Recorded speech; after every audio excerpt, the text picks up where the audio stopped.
Və qamət haqqında o qədər söhbətlər çıxırdı. Qardaşlar, məsələn, şübhəyə düşürdülər. Həzən gedib soruşurdular, işgəl, şübhə aradan. Qalxır, niyə? Çünki sağdır. Soruşdum, vəssalam. Qardaş, adamın özü deyir də day.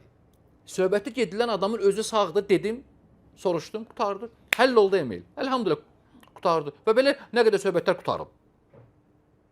İndi qamət nə edir? Bunlar nə edir? Bunların mənhəcinə bax. Özlərinə gəlib çatanda bu məsələ işə düşür. Qaldırırlar. Gözəldir. İndi başqasına gəlib çatanda bilirsiniz nə deyirlər? Deyir ki, indi Adil haqqında söhbətlərə çıxıb axı. Ya Məmməd, Əli haqqı fərqi yoxdur da, indi məlum da söhbət kimlərdən gedir.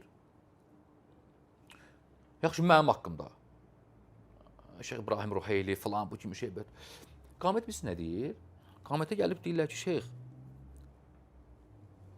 gedim soruşum da, demirsə filan kəs budur, bunu deyib, bunu deyib. İcazə ver, gedim soruşum, sualları yaz, nə kimi şeylər qaranlıqdır sənə insan haqqında. Gedək soruşaq, səsini yaz. Deyir, gedəcəksən, soruşacaqsan. Hətta and içəcək, Kəbəni Rəbbinə and olsun, inanma. Mənhəcə bax. Eşitməmisən qamətdən? Yox, deyirlər ki, şeyx, o demir, hətta bəzən istehza kimi deyir, Kəbənin Rəbbinə and olsun. Adil belə and içir. Vallahi, billahi, Kəbənin Rəbbinə and olsun.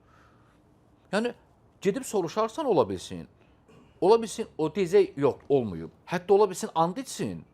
Yəni, inanma. İndi, bu maraqlısı nədir? Yəni, öldün də sən, qutardın, sənin söhbətin bitdi. Kitabın bağlandı sənin.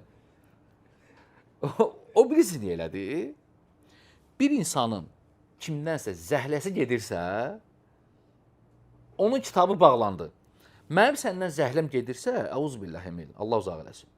Mən haqqı görə bilmirəm səndən bağlı. Budur problem.